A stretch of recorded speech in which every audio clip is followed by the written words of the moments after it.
আসসালামু আলাইকুম। মাহাদি টেকনিক্যাল চ্যানেলের পক্ষ থেকে আমি সজীব আপনাদেরকে স্বাগত জানাচ্ছি। দীর্ঘ অনেকদিন পর আবার একটা ভিডিও তৈরি করতেছি। আজকে আমি আরেকটা স্লিংশটের রিভিউ ভিডিও তৈরি করব, যেটা খুবই সুন্দর এবং প্রিমিয়াম কোয়ালিটির এবং একদম ইউনিক। এটা হচ্ছে G10 ফ্লাইং টাইগার স্লিংশট। দেখেন, দেখতেও টাইগারের মতো এই দাগ বডিতে। খুবই চমৎকার এবং প্রিমিয়াম কোয়ালিটির একটা স্লিংশট। আমার খুবই প্রিয় একটা স্লিংশট। এটা আমার হাতে আসতে অনেক দিন সময় লাগছে। অর্ডার করার পর প্রায় 3 থেকে 4 মাস পর্যন্ত সময় লাগছিল এটা আমার হাতে আসতে। এটা খুবই চমৎকার, দেখতে খুবই ভালো লাগে আমার কাছে। এটা যে এটার যে ম্যাটেরিয়ালস, অর্থাৎ এটা যেটা দিয়ে তৈরি করা হয়েছে সেটা হচ্ছে আপনার হলো G10 নামে একটা জিনিসই আছে যেটা দিয়ে এটা তৈরি করা। এটা একটা ম্যাটেরিয়ালস, আলাদা ম্যাটেরিয়ালস।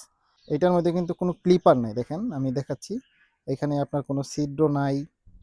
তারপরে আপনি যে এটাতে রাবার ইনস্টল করবেন সেরকম কোনো জিনিস নাই। এটাতে আলাদাভাবে রাবারটা বেঁধে নিতে হয়, অর্থাৎ ছোটোবেলায় আমরা যেভাবে বেঁধে নিছি সেইভাবে। বাট এটার ইউনিক ডিজাইনটা দেখেন, কি চমৎকার একটা ডিজাইন। এটার সব জায়গাতেই চমৎকার এবং ইউনিক। আমি এখন এটাতে রাবার বাঁধবো।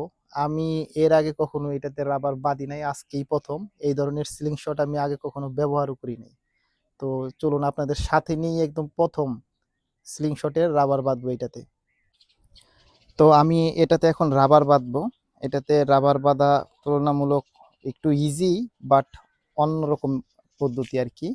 তো এটা দেখতেই পারতেছেন যে এটাতে কোনো ছিদ্র নাই কিংবা ক্লিপ নাই যে যেটার মধ্যে আমি হচ্ছে রাবারটা বসাবো। তবে এটার সাথে কোম্পানি আপনার যেটা দেয় সেটা হচ্ছে যে আপনার এক ধরনের স্টিকারের মতো দিয়ে দেয়। এটা সাপ্লাই দিয়ে দিছে, না থাকলেও সমস্যা নেই। আমাদের পুরাতন ব্যবহৃত স্লিং শটের যে রাবার আছে সেই রাবার দিয়েও ওটা বেঁধে নেওয়া যাবে। এটা স্টিকারটা থাকলে ইজি। আর এটা রাবারও আমি নিজে ইম্পোর্ট করে নিয়ে আসছিলাম। তো এই রাবারের যে জিনিসটা করতে হবে সেটা হচ্ছে যে যখন আমরা রাবার বাঁধবো তখন একই স্টাইলে থাকতে হবে, অর্থাৎ দুইটা একই রকম থাকতে হবে। হয় এই সাইড, না হলে এই সাইড। কিন্তু একটা আপনি এই সাইড দিলেন, আরেকটা এই সাইড দিলেন, অর্থাৎ এই যে এইরকম দিলেন, সেই ক্ষেত্রে কিন্তু আপনার অ্যাকুরেসি হওয়া মানে কমে যাওয়ার সম্ভাবনা থাকে। তো যাই হোক, কথা না বাড়িয়ে আমি এটাতে রাবার ইনস্টল করি। এটাতে আজকেই প্রথম আমি ইনস্টল করব একদম ক্যামেরার সামনে।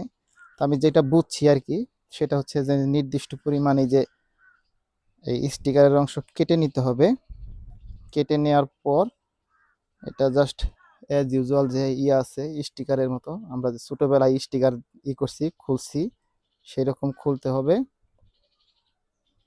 খোলার পর খুলতেই পারতেছি না, যাক একটু দেরি হচ্ছে। খোলার পর আমি যেটা করব সেটা হচ্ছে এই রাবারটাকে সিলিং শটে, যেহেতু একই রকমই দেখতে, সিলিং শটের এক পাশে নিয়ে আমি জাস্ট এটাকে লাগাই দিব আঠার মতো। দেখেন আপনাদের সামনেই করতেছি এবং আজকেই প্রথম আমি দুই পাশ দিয়ে করে রাবারটা একটু বেশি গেছে গা, আমি একটু কমিয়ে নিই।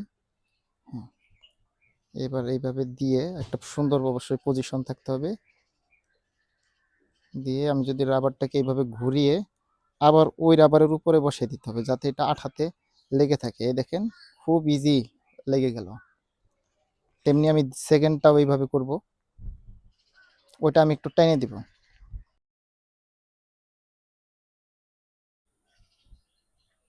এটা লেগে গেছে। তো দেখেন, খুব ইজিলি কিন্তু এটাই হয়ে গেল। খুব ইজিলি এটা লেগে গেছে এবং যত জোরেই আমি টানি না কেন এটা কিন্তু আর সহজে ছুটবে না। তো চলেন আমরা কিছু লাইভ প্র্যাকটিস করে আসি। তো এটা দিয়েও আমি 5টা শট করি, দেখি যে লাগে কিনা ঠিক মতো, মানে আমার হাত ঠিক হয়েছে কিনা। এটা ছিল 1 নাম্বার শট।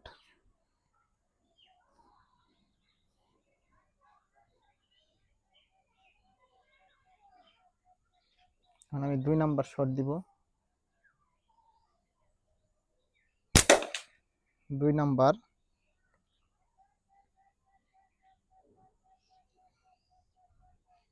এখন আমি 3 নাম্বার শট দিব। 3 নাম্বারটাও লাগছে, বাট এই মুহূর্তে আমার কাছে বলই নাই, স্টিল বল।